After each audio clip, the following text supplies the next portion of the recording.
सबसे पहले बात कोरोना संकट की करेंगे। देश में हर दिन कोरोना के नए केस कम हो रहे हैं। चिंता मौत के आंकड़े भी लेकर बनी हुई है कि लगातार जो है वो मौत हो रही है। इस बीच सरकार ने कहा है कि देश में बनाई जा रही वैक्सीन का उत्पादन अब बढ़ाया जाएगा।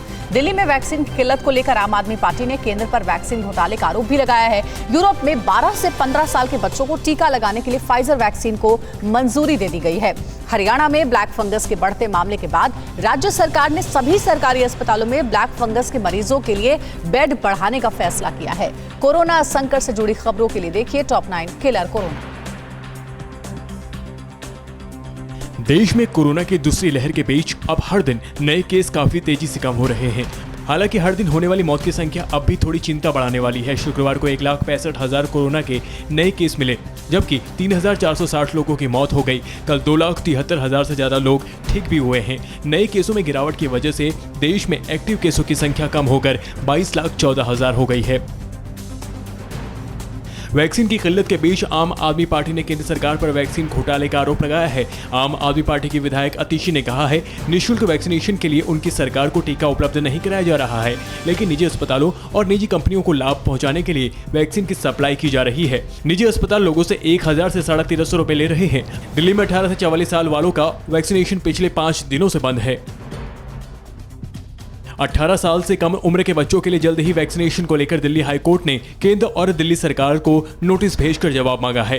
हाईकोर्ट में यह भी याचिका 18 साल से कम उम्र के 2 बच्चों की तरफ से दायर की गई है। इस बीच दिल्ली में दिव्यांगों को टीका लगाने के लिए केजरीवाल सरकार ने विशेष वैक्सीनेशन कैंप आयोजन किया है। यहाँ बिना पहचान पत्र वाले लोगों को भी वैक्सीनेशन लगाया जा रहा है।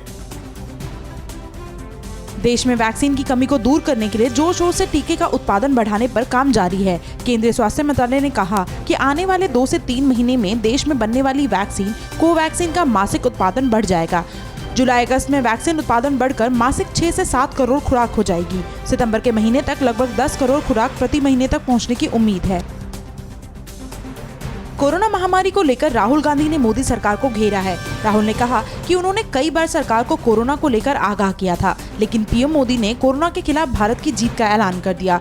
पीएम की नौटंकी की वजह से कोरोना की दूसरी लहर आई। राहुल ने वैक्सीनेशन की धीमी रफ्तार पर भी सवाल उठाया है।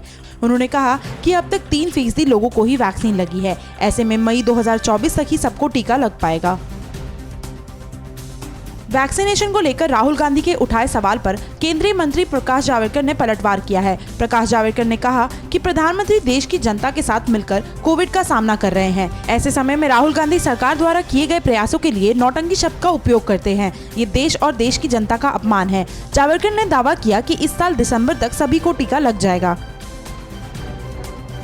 12 से 15 साल के बच्चों के टीके के लिए यूरोपियन मेडिकल रेगुलेटर्स ने अमेरिकी वैक्सीन फाइजर को मंजूरी दे दी है। फाइजर और बायोएनटेक ने मिलकर बच्चों के लिए वैक्सीन बनाई है। रेगुलेटर्स की मंजूरी मिलने के बाद अब यूरोपीय देशों में 12 से 15 साल के बच्चों को वैक्सीन लगाई जाएगी। अमेरिका में पहले ही 12 से 15 साल के बच्चों के लिए फाइजर वैक्सीन को मंजूरी मिल चुकी है। विश्व स्वास्थ्य संगठन यानी WHO ने कहा है कि कोरोना महामारी से तब तक छुटकारा नहीं मिलेगा जब तक पूरी आबादी के 70% लोगों को कोरोना का टीका नहीं लग जाता। WHO के यूरोप के रीजनल डायरेक्टर ने यूरोप में टीकाकरण की धीमी रफ्तार को लेकर भी चिंता जताई। WHO ने कहा है कि सबसे बड़ी चिंता कोरोना वायरस के नए स्ट्रेन को लेकर है।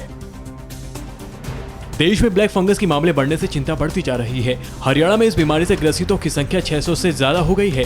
राज्य के स्वास्थ्य मंत्री अनिल विज ने कहा है कि सभी सरकारी अस्पतालों में ब्लैक फंगस के मरीजों के लिए 20 से 75 बेड बढ़ा दिए गए हैं। ब्लैक फंगस के मरीजों को दी जाने वाली इंजेक्शन की किल्लत को देखते हुए हरियाणा सरकार ने विदेशों से भी इंजेक्शन मंगवाने की प्रक्रिया शुरू कर दी है। फिक्र आपकी, सोमवार से शुक्रवार रात 9 बजे सिर्फ TV9 भारतवर्ष पर।